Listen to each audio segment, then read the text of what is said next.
എല്ലാവർക്കും സുഖമല്ലേ? മത്തങ്ങ വെച്ച് സിമ്പിൾ ആയിട്ടും വെറൈറ്റി ആയിട്ടും ഒരു സൈഡ് ഡിഷാണ് റെഡിയാക്കാൻ പോകുന്നത്. ഈ സൈഡ് ഡിഷ് ഉണ്ടെങ്കിൽ ഉച്ചയ്ക്ക് ഊണിന് ഒരു പ്ലേറ്റ് ചോറ് കഴിക്കാട്ട, വേറെ ഒന്നും വേണ്ട ചോറിന്.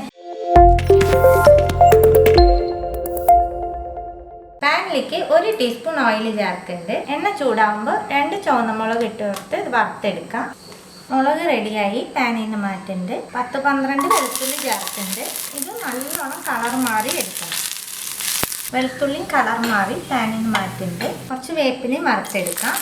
വേപ്പില റെഡിയായി പാനിൽ നിന്ന് മാറ്റാം. ഇതെല്ലാം നമ്മൾ 1 ടീസ്പൂൺ ഓയിലാണ് ഇട്ടാ ചെയ്യണേ. ഇനി എണ്ണ ചേർക്കണ്ട. ഒരു സവോള നീലനെ മുറിച്ചത്, ഇത് നല്ല ബ്രൗൺ കളറാക്കി എടുക്കാം. സവോള നല്ലോണം കളർ മാറി ഇത് നമുക്ക് പാനിൽ നിന്ന് മാറ്റാം. ശരിക്കും ഇത്ര എണ്ണ മതി ഇട്ടാ സവോള വറുത്തെടുക്കാനായിട്ട്. നിങ്ങൾ കുറച്ച് കൂടുതൽ എണ്ണ യൂസ് ചെയ്യണമെന്നുണ്ടെങ്കിൽ പെട്ടെന്നാവും, അല്ലാന്നുണ്ടെങ്കിൽ ഒരു 5 മിനിറ്റ് കൂടുതലാവും. അത്രേ ഉള്ളൂ വ്യത്യാസം. 1 ടീസ്പൂൺ എണ്ണ ചേർക്കുന്നുണ്ട്. 1/4 ടീസ്പൂൺ ചെറിയ ജീരകം, കുറച്ച് മത്തങ്ങ എടുത്ത് ക്ലീൻ ചെയ്ത് വെച്ചതാണ്, അത് ഇട്ട് കൊടുക്കുന്നത്.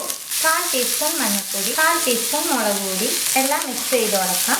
മത്തങ്ങ വേവാനുള്ള വെള്ളം ചേർക്കുന്നുണ്ട്. മത്തങ്ങ നല്ലോണം കുഴയാനിട്ട്, അതുകൊണ്ട് മത്തങ്ങ വേവട്ടെ. മത്തങ്ങ നല്ലോണം വെന്തുട്ട ഇടയ്ക്ക് തുറന്ന് 2-3 പ്രാവശ്യം ഞാൻ ഇറക്കി കൊടുത്തിട്ടുണ്ടായിരുന്നു. മത്തങ്ങയ്ക്ക് ആവശ്യമായിട്ടുള്ള ഉപ്പ് ചേർക്കുന്നുണ്ട്. എല്ലാം മിക്സ് ചെയ്തിട്ട് മത്തങ്ങ ഒന്ന് കുത്തി ഉടയ്ക്കാം.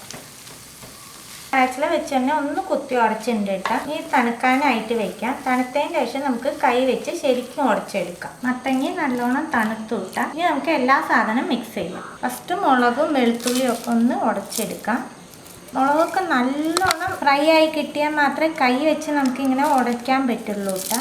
മുളകും വേപ്പിലയും വെളുത്തുള്ളിയും ഉടച്ചതിന് ശേഷം സവാള ഇട്ട് മിക്സ് ചെയ്യാം. വേവിച്ച് വെച്ചേക്കുന്ന മത്തങ്ങ ചേർക്കുന്നുണ്ട്. മത്തങ്ങയിൽ നമ്മൾ എപ്പോഴും ഒഴിച്ചു കൂട്ടാനും ഉപ്പേരിയും ഒക്കെ അല്ലേ ഉണ്ടാക്കാറുള്ളൂ. ഇതുപോലെ ട്രൈ ചെയ്യാത്തവരുണ്ടെങ്കിൽ ട്രൈ ചെയ്ത് നോക്കോട്ടെ. അടിപൊളി ടേസ്റ്റാണ്. കുറച്ച് സവാള ഇട്ട് കൊടുക്കുന്നുണ്ട്. 1 ടീസ്പൂൺ നാരങ്ങ നീര്. എല്ലാം കൂടി കൈ വെച്ച് നല്ലോണം മിക്സ് ചെയ്യാം. മത്തങ്ങ ഓരോ കഷ്ണം അവിടെ ഇവിടെ ഉണ്ടായിക്കോട്ടെ കേട്ടോ. എല്ലാം മിക്സ് ചെയ്ത് കൊടുത്തു കേട്ടോ. ഇത്രയേ ഉള്ളൂ. സിമ്പിളായിട്ട് റെഡിയാക്കാൻ പറ്റണതാണ്. 1-2 ടീസ്പൂൺ എണ്ണ മതിട്ടാ. ഒരുപാട് എണ്ണയൊന്നും ഇതിന് യൂസ് ചെയ്യേണ്ട ആവശ്യമില്ല. മത്തങ്ങ വെച്ചിട്ട് ടേസ്റ്റ് ആയിട്ടുള്ള സൈഡ് ഡിഷാണ് കേട്ടോ. എല്ലാവരും തീർച്ചയായിട്ടും ട്രൈ ചെയ്ത് നോക്കണം. ട്രൈ ചെയ്ത് നിങ്ങളുടെ ഫീഡ്ബാക്കൊക്കെ അറിയിക്കുക. പുതിയൊരു റെസിപ്പി ആയിട്ട് അടുത്ത വീഡിയോയിൽ കാണാം. See you. Bye.